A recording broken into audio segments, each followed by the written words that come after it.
No matter how much space you have available to garden, it's important that you set yourself a few ground rules. The garden here, we don't like to use weed killers and all what's called chemicals. We just rather grow it organically and seed it and take them out by hand.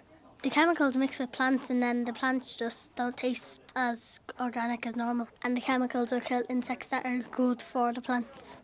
It's really important that we're 100% organic, so everything that's grown and taken and eaten here is organic. We obviously don't grow enough for everybody here to be sustainable in food, but we definitely grow enough of certain crops like onions and garlic and things like that, so people would never have to go and buy them again, you know, the people that come to the garden.